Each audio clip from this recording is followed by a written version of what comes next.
What's up, folks at home? Welcome back to the channel. Today we're gonna head underwater to check out creature baits on the Ned Rig. Caden turned me onto this, the one and only trick stick fishing, right? He calls this rig the Dirty Sanchez rig. It catches them, it's silly, but hey, let's go underwater, check it out. We'll see you there.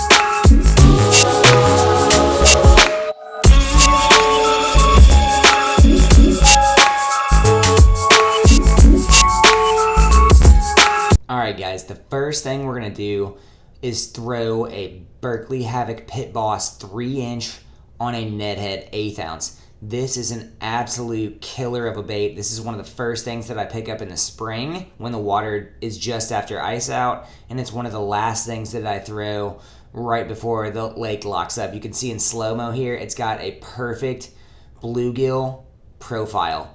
If the bass are eating bluegill or perch, this is the bait that I'm throwing 9 times out of 10. I throw a toothpick in the end of it to help it stand up on the bottom. I want that nice slow glide. Here is a Berkley black creature bait. I could not find a name on this package. This is an old bait. If you know what it is, give me a comment on it. But it is a fantastic subtle bait that looks really good on a Ned Head and will generate bites. I like black this time of year because it stands out, but it's not too aggressive for the water clarity that we're getting into. It's a Berkley bait. Same thing here. We've got another creature bait, and this is a Yum creature, and basically it's the 3-inch size on a Ned Head, and it does a fantastic job. You can see here slowed down. It is a subtle bait. When you have this bait on the bottom, that slow fall to the bottom is enticing too, but I like the white color of this bait because it looks like a bait fish that's dying. It's fluttering down to the bottom. It's falling to its side slowly.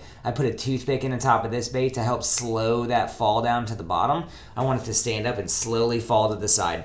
I really enjoy throwing this bait when you are on rock and when you're around dying bait fish. If you see bait fish floating on the water, this is the bait you want to pick up here because it looks and the profile is correct for fish to see that bait in the water and to really want to get after it.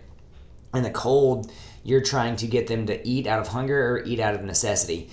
If they're feeding on perch or bluegill, here's a Big Bite Baits Flappin' Hog. Again, another bait that is a killer, and this color scheme around that bait fish bluegill-esque profile. This job is a very subtle bait. It does not displace a lot of water. Same thing, I want it to look like a minnow or bait fish that's fallen to the bottom and is now falling over and dying on the bottom. They will pick it up and swim away with it, and then you set the hook into a fish that you just found was there, right? These are do-nothing baits.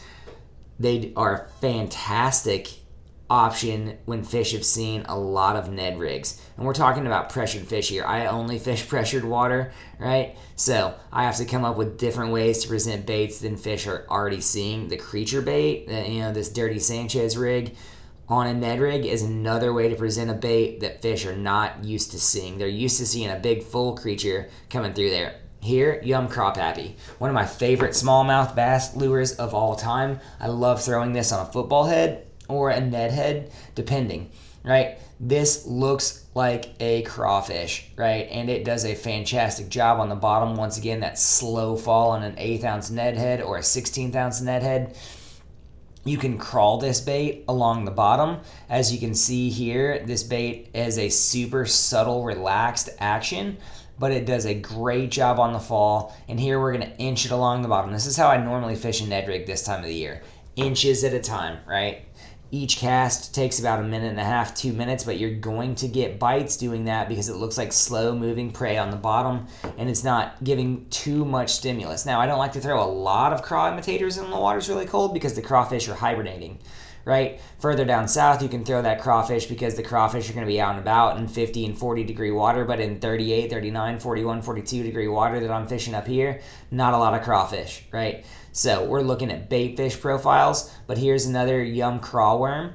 I love this bait. I almost always use it in the smaller size. I cut the tail off of it, and I use the pinchers and the head right here on a Ned Rig. And this is a very, very, very good looking bait. I love the orange and the craw that comes that way because it makes the craw stand out. It also makes it look aggressive. When the water is in that 50 degree range, this is the bait I'm throwing right here because crawfish are molting. That orange and red in it makes it a fantastic bait. Fish will zero in on this and they will follow it around, and the subtle action doesn't put too much on them in that clear water, calm, where this bite really excels, right? The creature bait bite on a Ned head really, really excels in places where guys are throwing a ton of Ned rigs, right?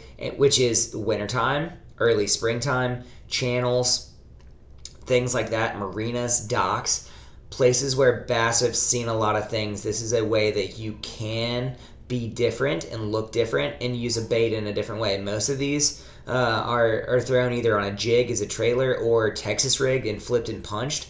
And fish are used to seeing that, but they're not used to seeing that on that jig head.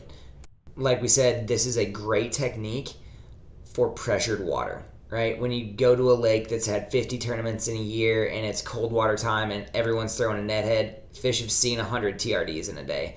They've seen 100, tequila sunrise colored worms. They haven't seen crawfish baits or creature baits on a Ned head because it's not something that people do a lot. Plus, adding the toothpick in, adding scent on is another way to differentiate your bait and make it something the fish are more willing to eat or investigate. Plus, they look super realistic to the forage base that you're trying to imitate, and it's a great way to generate bites. What'd you guys think of the Dirty Sanchez underwater? It looks really good and it catches a lot of fish. I've seen Caden put a ton of fish in the water, in the well, cold water, throwing that Dirty Sanchez. The creature bait has that subtle action as you saw underwater. Hey, we're growing. Let us know what you want to see us do in the comment section, guys. What do you guys want? We want to make this channel about you. We want to help you as anglers while we're learning ourselves. So we try to share tips and tricks that help us catch fish on the water, and let us know what you guys want us to do. We're here to help you out. We'll see you out there, guys, next time.